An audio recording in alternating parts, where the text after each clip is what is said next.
Selamat malam Bapak dan Ibu sekalian.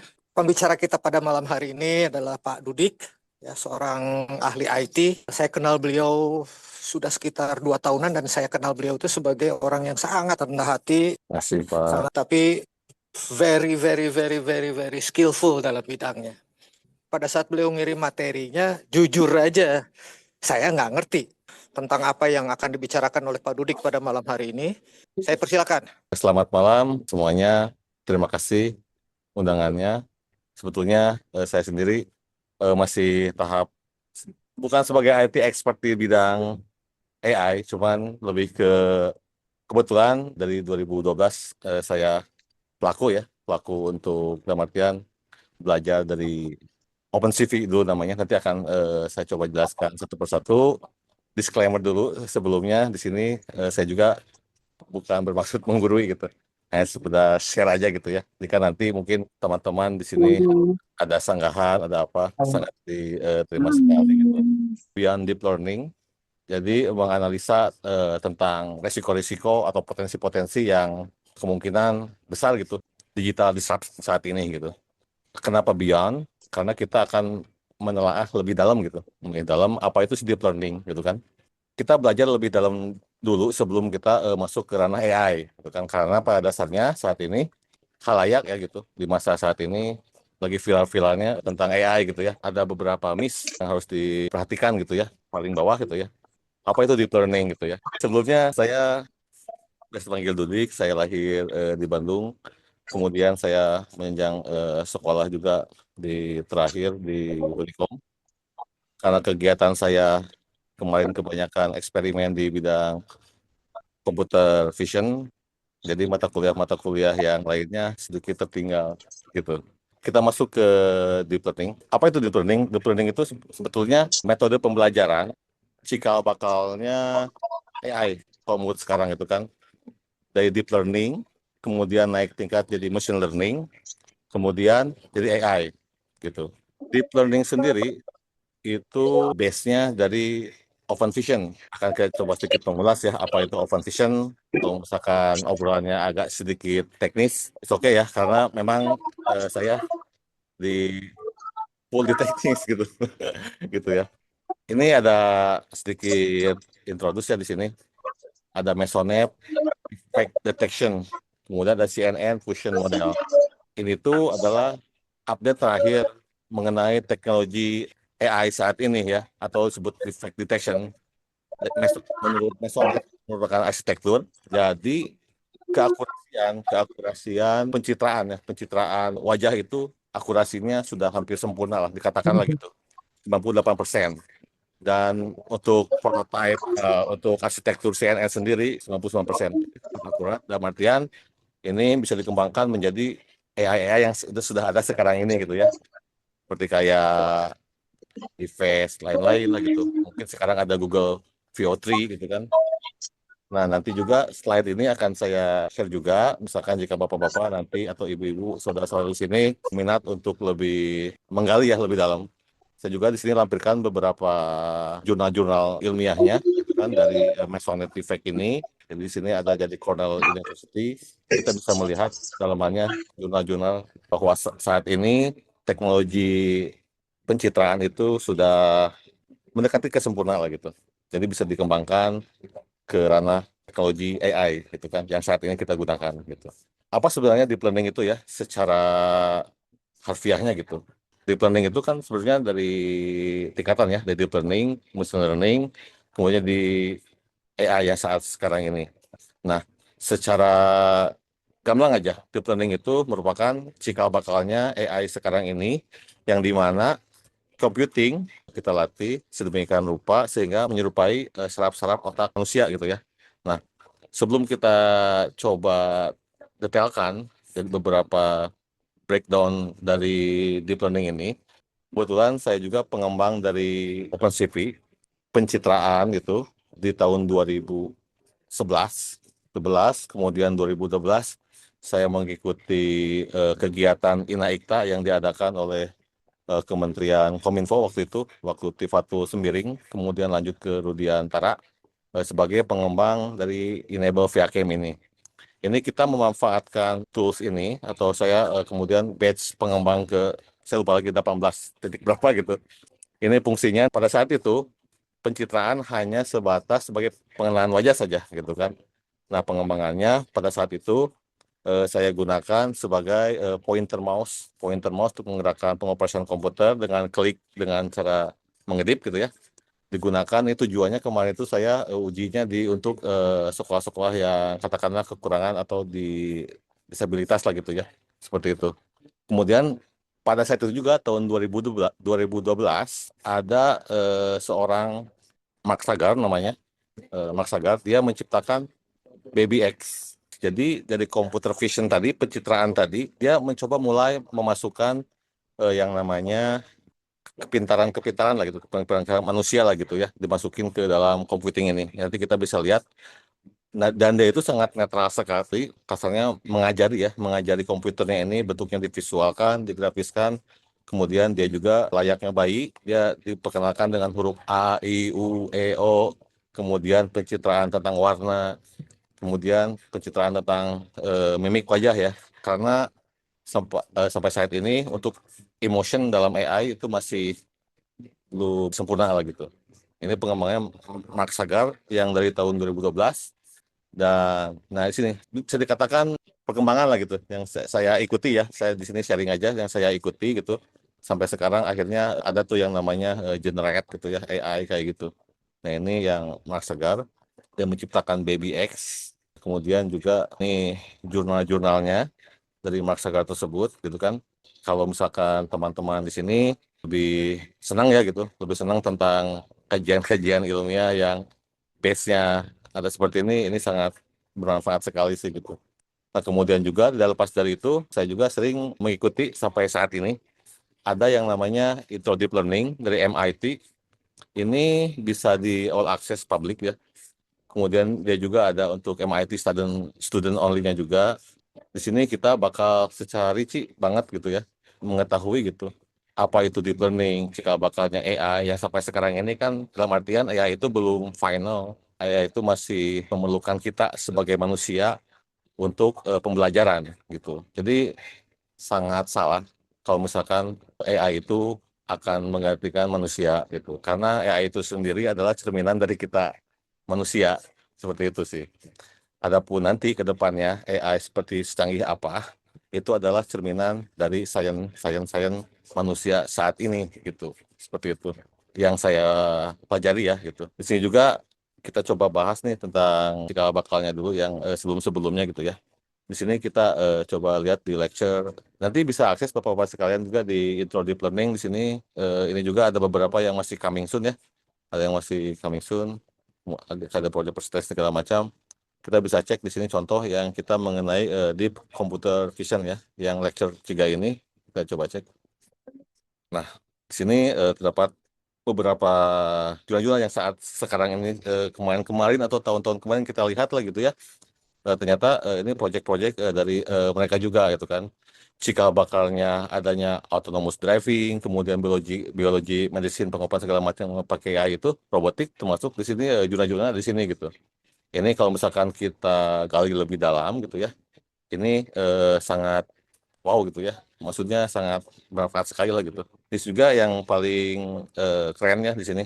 Ada medicine, biologi, healthcare. Kita bisa mengetahui ini dengan computer vision ini kita bisa melihat cikal bakalnya breast cancer kayak gitu. Nah, saat ini kami sama Pak Hendra dan LTI ini juga sedang masuk ke sebuah proyek gitu ya, sebuah proyek yang memanfaatkan teknologi ini gitu. Bedanya ini untuk mendeteksi kesehatan, kalau kita masih mendeteksi kerusakan, kebetulan sekarang ini kapal tongkang gitu ya, mendeteksi kerusakan.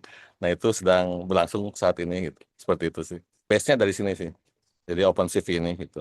Jadi beberapa model model learning yang kita pelajari memasukin database-database yang kita punya saat ini dari perusahaan tersebut gitu.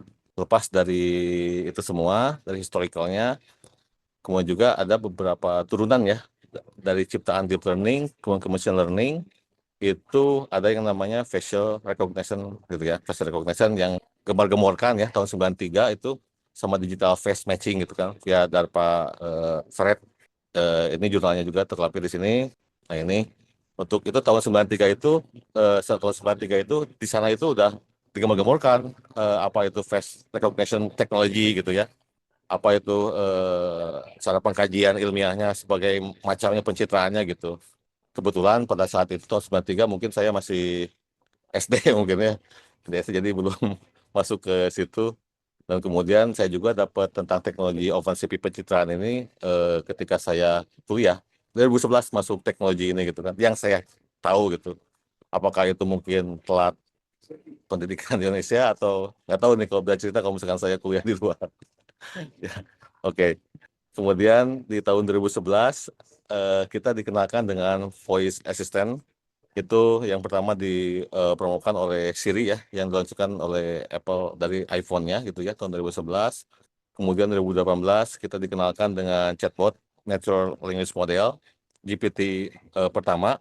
Dan saya juga kebetulan waktu itu mencoba waiting list-nya dan saya coba sangat berbeda sekali ya. Sekarang udah GPT 4 kalau salah gitu kan. Udah sangat sangat beda lah gitu. Dan waktu GPT 1 itu kemampuan dia untuk mengerjakan task itu masih kurang karena beberapa deepnya juga belum sampai banyak lah gitu. Makanya kan dari sekarang ini GPT itu yang namanya kecerdasan itu masih terus berkembang gitu karena dia membutuhkan kita sebagai inputannya, sebagai media belajarnya dia gitu ya. Makanya sekarang tidak heran kalau diistilahkan teknologi AI ini sebagai virus lah gitu, sebagai virus. Jadi disebar sedemikian rupa gitu kan, banyak cabangnya, banyak LM modelnya, agar sekian banyak umat manusia dia menggunakan itu untuk menguji, untuk semakin menambah kepintarannya gitu kan. Akan tetapi menghiraukan tentang resikonya gitu. Layaknya virus lah gitu, virus banyak, akan tetapi antivirusnya sedikit lah gitu. Padahal mereka juga bukan nggak bisa menciptakan antivirusnya untuk hal-hal tersebut gitu. Cuma pada saat ini sepertinya belum saatnya. Tahun 2022 kemarin kita dikenalkan dengan content generation banyak ya. Pertama yang mungkin yang kita sering konsum di ChatGPT ini gitu ya. Dia sudah bisa go public gitu, sudah bisa dipakai ke industri juga, sudah bisa mengerjakan tas-tas yang berat gitu kan, kayak gitu. Nah, menyambung dari hal yang tadi itu dari AI ini ada beberapa contoh lah gitu dari AI ini yang kata saya tadi AI ini bagaikan virus gitu dan antivirusnya sangat sedikit betul. Nanti akan saya coba breakdown lebih dalam ya. Contoh dari beberapa bahaya-bahaya di AI ini yang sangat membahayakan lah gitu. Ada yang menggunakan deepfake voice cloning, AI generate phishing gitu kan. Deepfake ini ada mereka yang mencoba mengcloning wajah manusia, terus suara-suara manusia ya. Kemudian nanti ada korban-korbannya juga di bawah. Kemudian AI generate phishing ini juga sekarang lebih katakanlah scammer sekarang ini bisa dikatakan lebih pintar lah 2.0 gitu kan. Dulu lewat lewat lewat telepon kabel gitu kan, nelpon orang random. Sekarang dia targetnya terarah lah gitu ya, gitu. Karena dia bisa menggunakan generate phishing ini. Dan kebetulan juga kemarin ada satu kasus ketika perjalanan kami dari Balikpapan ke Samarinda, salah satu dari tim kami juga dapat notifikasi bahwasanya kartu kreditnya digunakan gitu. Nah, yang jadi permasalahan adalah yang mengirimkan SMS notification itu adalah SMS nomor yang biasa kita pakai, gitu. Yang biasa kita pakai, terus ada keterangan bahwa sudah melakukan transaksi di A, di B gitu kan. Setelah dikonfirmasi ke keluarga, ke siapapun tidak ada gitu. Dikasih link di bawahnya untuk diklik gitu kan. Nah ini berarti kan sebenarnya yang kena phishing itu adalah provider dari SMS Blast tadi yang punyanya si perusahaan tersebut sekelas bank aja gitu ya, bank besar gitu, tidak bisa memaintain vendornya gitu ya, yang untuk hal-hal tersebut gitu kan. Jadi seperti itu. Makanya kasus-kasus kemarin kita dengar di berita ada yang kehilangan uang dari notifikasi katakanlah bank A, bank B gitu kan, ketika diklik segala macam lah kena scam kayak gitu. Nah itu salah satu negatifnya dari generate phishing ini ya by AI gitu. Kemudian ada data privacy leaks. Nah jangan salah, hal-hal yang berbau sensitif, hal-hal yang berbau privacy yang kita sering chat nih, yang curhat di GPT, di DeepSeek, di Grok gitu kan. itu sebenarnya tidak boleh dilakukan karena itu akan terekam, akan tersimpan selamanya gitu. Makanya khusus untuk ChatGPT DeepSeek ya, ChatGPT DeepSeek yang saya tahu ChatGPT dia sudah punya aturan gitu, bahwasanya dia tidak akan menyebutkan hal-hal yang berarti sensitif. Nah, tapi beda ceritanya dengan Grok. Kalau Grok dia lebih ke free speech lah gitu, sesuai dengan yang punyanya. Nah, makanya itu sih hal-hal yang lebih bersifat personal atau bersifat data yang itu sebaiknya jangan digunakan. Karena kita juga sudah bisa tes lah. Tinggal tanya di ChatGPT kita, siapa kita gitu, siapa saya gitu. Nanti dia akan jawab disinformation and hoax itu kan. Ini sangat banyak dan sangat populer juga sekarang-sekarang ini di kita ya. Semenjak ada sekarang yang VO3 segala macam gitu. Ini beberapa kasus-kasus yang dia kena kena ini ya, kena hack ya. Dan kena scam. Ini baru-baru nih berita-berita tahun 2005. Ini kehilangan $200.000. Kemudian Indonesia juga penemuan defect Shopee itu kan, sekarang Shopee 20 juta. Kemudian sama yang juga kebanyakan dia memakai suara anaknya gitu ya, suara anaknya atau suara keluarganya lah gitu. Sama dasarnya ketika zaman-zaman sebelum ada teknologi ini, lewat telepon mengakui, kalau ini bukan mengaku-ngaku tapi udah mengakui bahwa dirinya kayak gitu. Kemudian ini untuk kepentingan politik juga kan lagi sangat populer lah digunakan lah untuk mungkin sebagian buzzer-buzzer atau mungkin campaign-campaign politik di sini dia pasti pakai kayak ini. Dan nanti pasti seru sih nanti ketika Pilpres akan datang pasti akan perang AI kayak gitu sih.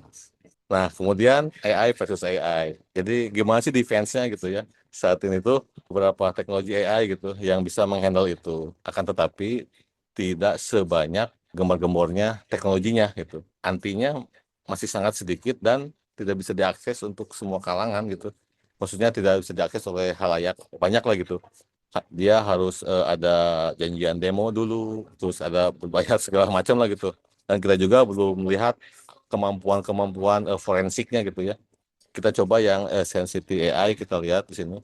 Ini banyak partner-partner yang udah dia pakai di fake detection inilah gitu. Dia bisa face manipulation, bisa ngesintesis media, voice cloning segala macam. Nah, tapi kan kita belum, terus terang saya juga belum pernah mencoba sih anti kayak gini sih. Karena memang kebanyakan masih coming soon kalau nggak salah gitu ya. Karena keterangan berikutnya ya, ini untuk yang AI apa untuk yang audio yang dia mengakui bahwa dia bisa ngedetek 90-90% akurasi gitu kan.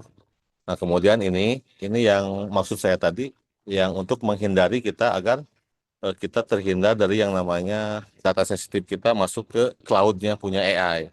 Jadi kita ini Bapak-bapak atau ibu-ibu silakan bisa nih akses ya yang namanya Olama, dia LLM yang kita bisa install sendiri di laptop kita gitu ya untuk coba-coba untuk kita tahu gitu kan. Akan tetapi performa itu tergantung dari spek, kemudian tergantung dari updatean yang dipunya gitu kan, updatean dari modelnya yang dipunya. Ini ada Olama, kita bisa install di laptop kita. Kita juga bisa pilih model AI-nya. Ada DeepSeek, udah R1. Kita coba pilih DeepSeek R1 aja. Di sini untuk yang paling pintar di sini itu sekitar 404 giga gitu ya. Dengan 160.000 konteks gitu.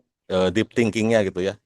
Nah, kalau biasa Bapak pakai yang online sekarang, setelah kemarin nanti berhasil install ini itu sangat beda sekali, lebih lambat ini dan tidak sepintar yang cloud sekarang gitu ya.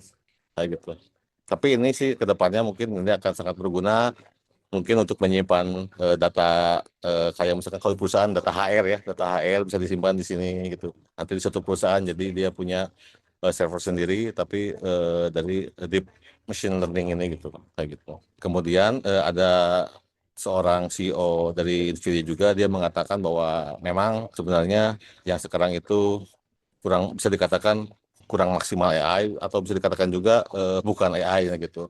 AI sebenarnya adalah nanti ketika kita menciptakan quantum computing gitu kan, ultra fast training complex model, kemudian real time fraud-nya, kemudian hyper accurate gitu kan. Jadi lebih dari yang sekarang akurat 98%, jadi ini hyper accurate. Ini berita-berita bulan-bulan sekarang kayak gitu.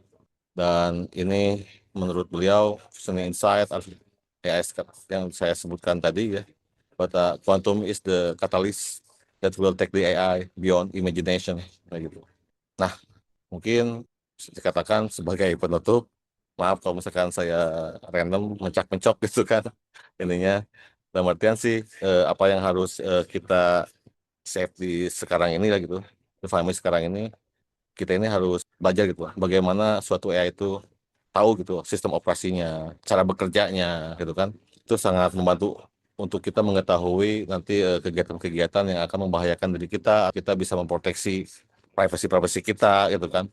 Kemudian AI itu tidak akan pernah menggantikan manusia, karena AI itu diciptakan dari manusia itu sendiri.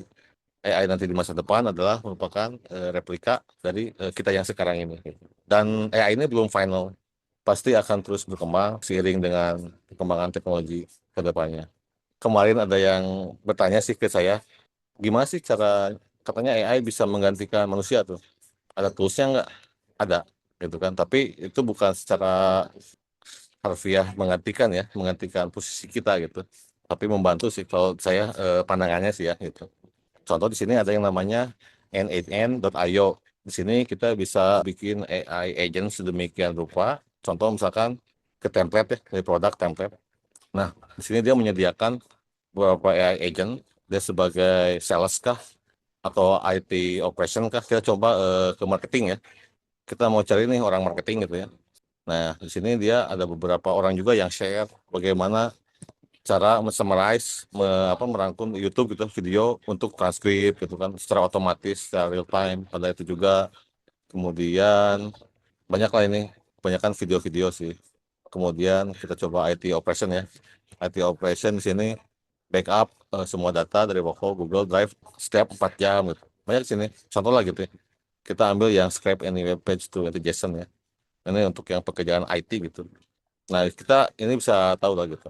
Ini tinggal kita install, kita masuk di sini gitu ya, daftar, login, tinggal kita play, ke ulik-ulik gitu. Jadi sih ini gitu. Ini beberapa template. Dan kita juga bisa bikin di sini project, kemudian kita jual juga di sini gitu.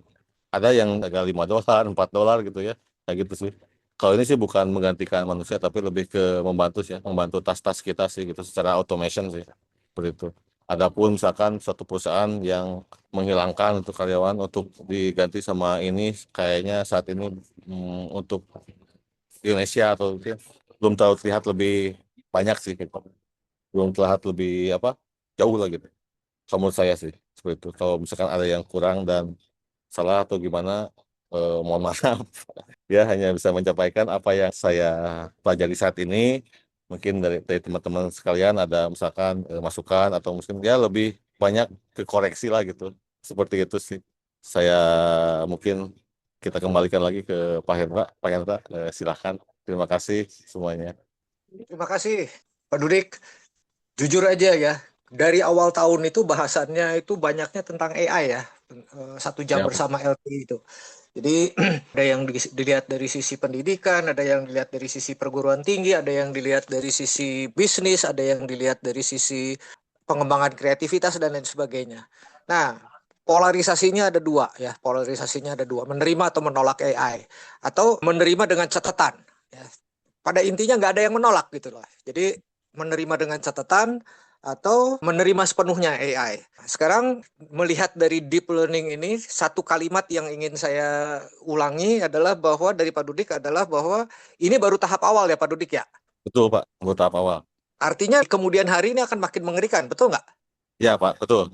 Semakin mengerikan seiring Baik Pak Dudik. adanya quantum computing ini.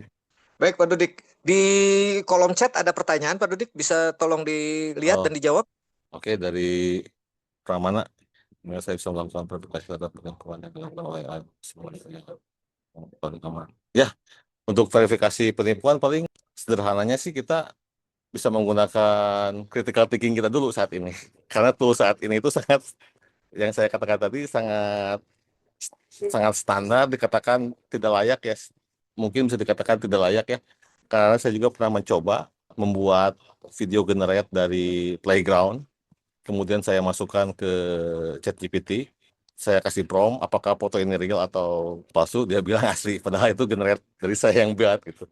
Jadi saya katakan untuk ini kayaknya kayaknya saya belum tahu, belajar banyak lagi gitu. Yang tahu saat ini mereka itu masih belum menggemar-gemorkan untuk yang anti kebalikannya ya, antivirusnya lah gitu, antivirus untuk AI ini seperti itu sih bacaan. Jadi sekarang mah lebihnya verifikasi aja, kalau misalkan ada beberapa verifikasi verifikasi ke, kalau misalkan ya kartu kredit, verifikasi ke diri aja, ke diri, ke keluarga yang terdekat kayak gitu.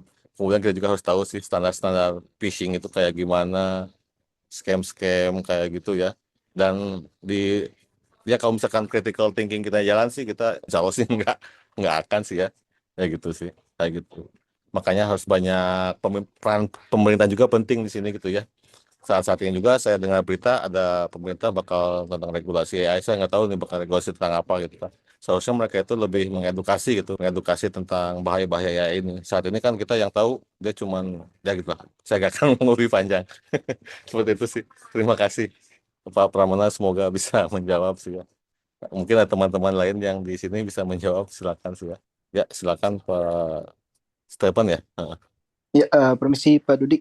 Mungkin untuk pertanyaan dari Pak Pramana ya. Ya. Memang benar seperti yang Pak Dudi jelaskan itu berdasarkan dari pemikiran kritis manusia. Karena AI ini sebenarnya adalah seperti sebuah koin. Dia bermuka dua, dalam arti ada positif, ada negatifnya. AI itu kan sebenarnya belajar juga dari manusia ya. Seperti Pak Dudi jelaskan, language learning models.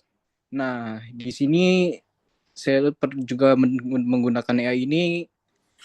Kadang AI ini bisa jadi benar, kadang AI ini bisa jadi salah. Misalnya seperti saya pernah memakai untuk mengidentifikasi suatu masalah, saya berputar-putar sampai beberapa hari. Ternyata saya pikir, oh AI ini memang bisa dijadikan panutan, tapi tidak 100% merupakan sebuah jawaban. Nah, dan juga untuk yang terhadap penipuan ini, saya berikan satu contoh case yang pernah saya hadapin ya. Jadi benar kata Pak Dudi, orang zaman sekarang semakin pintar dalam phishing atau penipuan. Nah, mungkin salah satunya adalah case saya waktu itu ada sebuah perusahaan yang memiliki vendor, ibaratnya vendornya vendor A. Kemudian nomor rekening vendor A ini adalah 123. Nah, tetapi di email tersebut tiba-tiba muncul nih tagihan dari vendor A, tetapi nomor rekeningnya adalah 1234. Nah, di sini kita sebagai manusia, sesuai yang Pak Dudi ucapkan, kita berpikir kritis, memverifikasi apakah hal ini benar atau tidak, seperti itu. Mungkin itu dari saya, Pak Dudi. Terima kasih. Ya, betul Pak. Terima kasih banyak ya.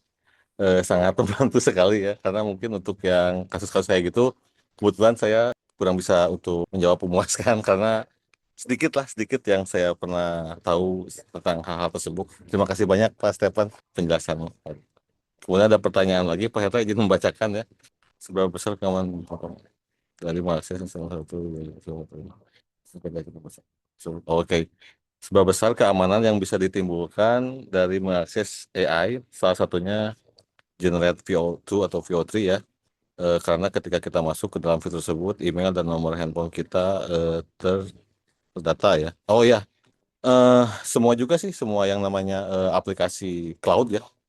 Sebenarnya kita itu ada, kalau kita tahu itu lebih detail dari legal policy-nya, pasti kita ini bersedia untuk menyerahkan data-data kita itu, termasuk browser Chrome, apapun produk-produk Google gitu kan. Itu pasti dia memang mengkonsum produk kita.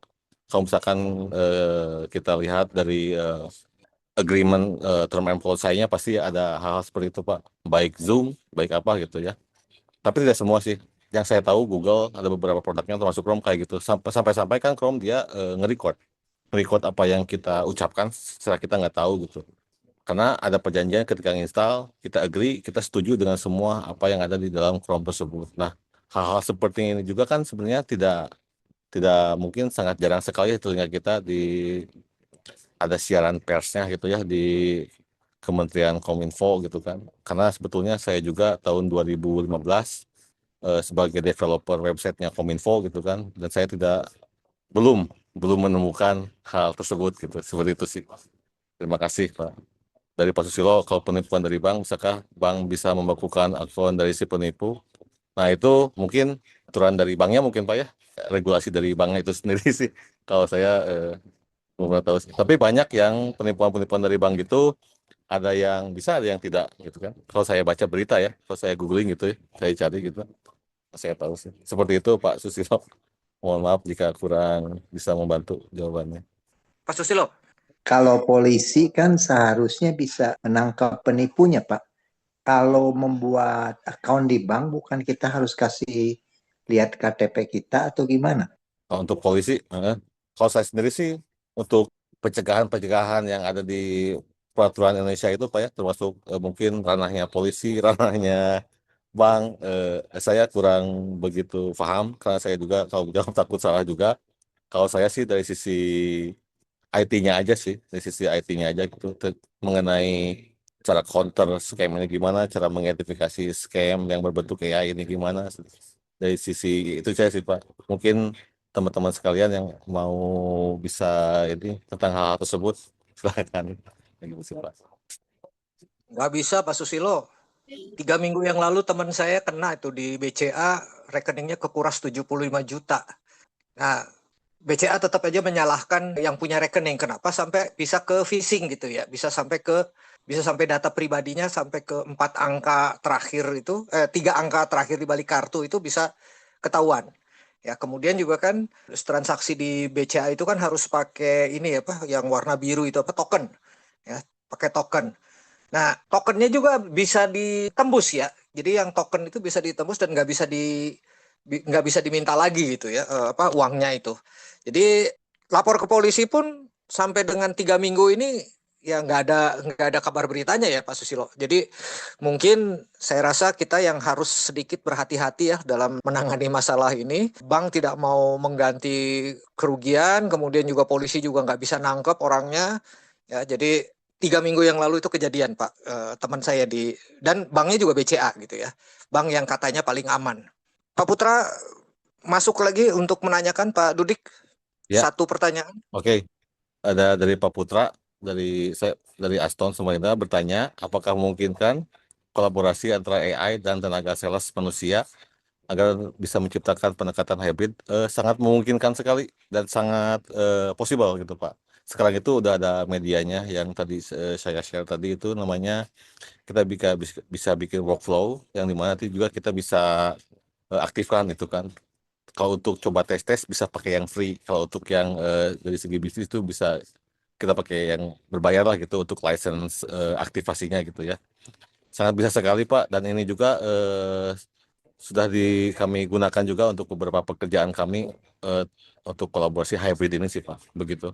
N8N.io seperti itu. Ada dari Panizar ya tentang General Intelligence katanya mampu mengimbangi AI. Mohon penjelasannya. Nah, ini juga isu yang pernah diutarakan kemarin juga tentang General Intelligence ya, maksudnya Forensic Intelligence itu. Tapi pada dasarnya, pada kenyataannya sih CEO dari Nvidia juga dia bilang bahwasanya sekarang itu tidak bisa melakukan intelligence dikarenakan quantum computing belum lahir. Seperti itu Pak, yang saya terima informasi terakhir. Semoga bisa membantu Pak Nizar. Pak Sulistyo. Kalau ya tadi seperti disampaikan oleh Pak Hendra di awal, kalau AI itu ada di mana-mana gitu ya, dan dipakai di mana-mana. Saya nggak tahu apakah pertanyaan saya ini nyambung dengan apa yang disampaikan malam ini. Yang sekarang sedang rame itu kan apa yang disampaikan oleh CEO ya Nvidia itu, bahwa tidak perlu belajar coding lagi gitu ya. Kalau tidak salah pernyataannya begitu. Nah, sementara wakil presiden kita itu menginstruksikan ke Menteri Pendidikan Dasar dan Menengah bahwa coding harus masuk ke kurikulum pendidikan, mulai pendidikan dasar. Dan sekarang sudah di launching itu. Saya sempat diskusikan itu di grup teman-teman di satu grup PA gitu, ya itu terjadi silang pendapat gitu ya. Penting atau tidaknya coding dipelajari sekarang, dan itu dipelajari sejak pendidikan dasar. Nah, saya minta pendapat Pak, apakah itu masih tetap penting dan juga perlu diajarkan sejak pendidikan dasar atau bagaimana? Terima kasih Pak Dodi, itu saja. Ya, menurut yang saya baca dan dapatkan informasi, Pak, apakah penting pendidikan coding itu sejak dini. Kalau banyak yang berpendapat, dan saya juga condong ke pendapat yang tidak cocok karena justru anak kecil itu sebenarnya bukan diajarkan dari sisi, dalam artian pengenalannya sekarang banyak ya, kursus-kursus coding robotik yang katakanlah kita bisa bilang itu bodong atau odong-odong lah gitu ya. Karena yang perlu ditanamkan sejak kecil itu sebenarnya adalah, yang paling penting saat ini adalah budi pekertinya gitu. Budi pekertinya. Karena nanti ditakutkan ya mungkin kita bisa menciptakan teknologi teknologi yang katakanlah dia keren, pintar gitu ya, hebat, akan tetapi sangat lemah dalam budi pekerti sih. Itu yang saya ambil gitu. Makanya kebetulan juga banyak juga tawaran dari pihak kursus-kursus lain gitu kan ke istri saya untuk kursus robotik, coding segala macam lah gitu ya, kayak gitu. Saya rasa tidak perlu sih untuk yang anak dini gitu ya, kecil dini. Sampai itu aja sih. Sampai yang untuk yang anak kecil itu saya condong di yang tidak perlu sih Pak untuk sampai melatih kayak gitu sih. Yang penting itu sih dilatih dari segi critical thinkingnya, kemudian budi pekertinya sih. Kalau saya condongnya ke situ sih Pak. Mungkin ada pendapat yang berbeda, ya silakan itu kita diskus aja di sini. Terima kasih Pak Sulis. Terima kasih Pak Dudi. Ya, Terima kasih. Saya juga sepakat dengan hal itu. Sangat sepakat. ya Terima Pak. kasih banyak. Ya, terima kasih Pak. Sir Harry, how are you? So you will skip any questions tonight? No questions for today, but I think it's a good, it's very important that we realize the impact that AI can have on our society. That's why as an educator, we are always, like for example, in our school, we have AI policies, an actual AI policy. So, we actually teach the students how to use AI responsibly and to always maintain the human agency. That the AI is just a tool, it's not the answer. So that's all I can say, but the connection is not so good. So sorry. Back to you, Pak. Oke, thank you, Sir Harry. Terakhir barangkali Pak Tony, saya ingin minta pendapat Pak Tony, barangkali AI Waduh, dalam bidang hukum barangkali. saya pengguna aja, tapi tadi ada kalimat tadi disampaikan, waduh, makin hari makin canggih, makin menakutkan. Nah, saya juga ingin bertanya juga sebagai pengguna aplikasi, apakah ada risiko apa saja mungkin ketika kita menggunakan data kita dan sebagainya, atau ketika salah menggunakan aplikasi AI, bagaimana risikonya apa saja di kemudian hari yang perlu kita ketahui. Karena memang segala sesuatu sekarang bisa bikin apapun dengan AI. Tapi resikonya yang memang saya juga belum pelajari. Nah, bagaimana nih Pak? Oke, baik Pak. Saya izin jawab ya. Silakan Pak Duduk. Ya, resiko apa misalkan kita menggunakan aplikasi AI tersebut, kerugiannya ya, mungkin kerugiannya bagi kita ya, yang pertama kerugian bagi kita ya, saya juga pastilah, saya juga menyerahkan data-data saya ya gitu, menyerahkan data saya karena mungkin di sisi lain kita ini sebagai korban dan di sisi lain kita juga ini sebagai pahlawan gitu kan. Karena kenapa disebut pahlawan? Karena semakin mengkolek data, semakin data besar dia juga semakin punya kemampuan pintar ya gitu. Karena juga bisa men-track juga sebagaimana track penggunaan user dari model tersebut oleh kita gitu. Terus kerugian jangkanya apa? Apakah jangka pendek atau jangka panjang? Nah, setahu saya ini ketika misalkan kita punya satu akun dalam AI tersebut, katakanlah data-data pribadi kita AI itu sudah mengetahui ya, tetapi di AI yang berlainan account dia belum mengetahui apa yang ada di situ, seperti itu sih Pak. Tapi yang jadi masalah adalah ketika salah satu akun yang tentang data kita itu jatuh ke tangan orang yang tidak benar atau yang bukan haknya lah gitu, katakanlah di hack atau gimana, itu sih yang menjadi kewaspadaannya gitu. Katakanlah nih, saya punya satu AI, saya di sini curhat ChatGPT atau di Grok segala macam, saya curhat segala macam gitu kan, termasuk tentang finance atau termasuk tentang hal-hal privasi lainnya lah gitu. Tiba-tiba akun kita kena hack orang lainnya itu. Itu yang menjadi masalah gitu kan. Dia enak kan tinggal panggil ini siapa, sedang apa pekerjaannya, dan apa itu semua ada di situ. Itu sih. Jadi dari AI sendiri ini saat ini saat ini masih menggenggam yang namanya privacy and policy tersebut lah gitu. Kecuali Grok ada beberapa yang pelanggaran-pelanggaran lah gitu. Kalau Grok saya tahu sih. Kalau ChatGPT yang selainnya sih saya rasa masih cukup aman sih Pak. Saat ini nggak tahu kalau ke depan. Seperti itu sih Pak yang saya tahu Pak. Ya, Ya, baik, terima kasih ini ya Pak, Pak sama-sama. Dudik. Pak Dudik, ada 2 pertanyaan di chatbox barangkali. Oh, baik Pak. Satu dari Pak Abdul, satu dari Pak Yohanes. Oke, dari Pak Abdul, sejauh mana AI dapat melindungi data perusahaan dan apakah AI dapat digunakan dalam kamera pengawas?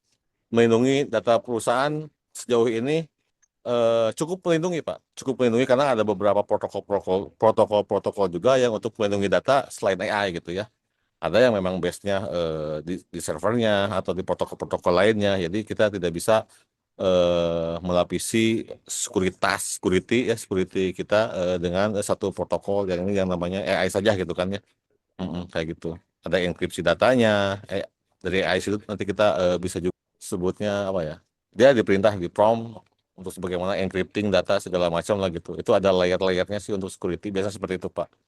Kemudian dapat digunakan dalam kamera pengawas. Ya, sekarang kan di China juga ada yang namanya Eagle Eye gitu ya. Eagle Eye untuk mengawasi seluruh masyarakatnya di China gitu kan. Itu dia udah pakai sistem kamera pengawas gitu. Andaikan di negara kita juga seperti itu, ya mungkin dia akan aman gitu. Semoga. Kemudian dari Pak Johannes, ini bertanya bagaimana memastikan transparansi dan cara AI membuat perusahaan atau membantu para karyawan dalam pekerjaan. Memastikan transparansi dalam cara AI membuat perusahaan atau membantu. Oh ya, untuk membuat decision juga decision dalam suatu keputusan dalam perusahaan itu sebaiknya kita jangan memakai metode generate liberate lah gitu. Dalam artian kita ini harus juga kasih dia beberapa database tentang historical perusahaan kita gitu. Ada satu perusahaan A, tiba-tiba kita tanya kasus perusahaan A itu tanpa kita kasih tahu tuh AI bagaimana seluruh perusahaan kita itu. Ini yang sedang kita pakai di beberapa proyek kita saat ini gitu.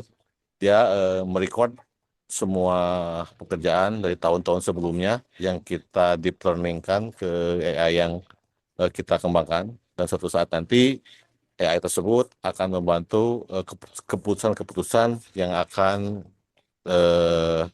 membantu pada saat nanti gitu. Karena manusia kan bakal bisa tergantikan, tetapi histori yang tertanam oleh AI tersebut itu everlasting lah gitu. Seperti itu sih Pak Johannes, semoga bisa menjawab pertanyaannya. Seperti itu Pak Hendra, terima kasih. Oke, Bapak dan Ibu sekalian, mungkin saya ingin sedikit share pengalaman saya di bidang pajak gitu ya. 4 bulan yang lalu tuh sekitar bulan Februari Maret saya coba tanya mengenai PPh 21, PPh 23, ChatGPT nggak bisa jawab dengan memuaskan. Tapi beberapa hari lalu, hampir seminggu ya, kira-kira saya nanya lagi pertanyaan yang sama, jawabannya udah sangat bagus. Ya, jawabannya udah sangat bagus. Jadi saya mulai mikir nih, jangan-jangan nih profesi konsultan pajak nih nanti bakal kegeser nih sama AI. Ya.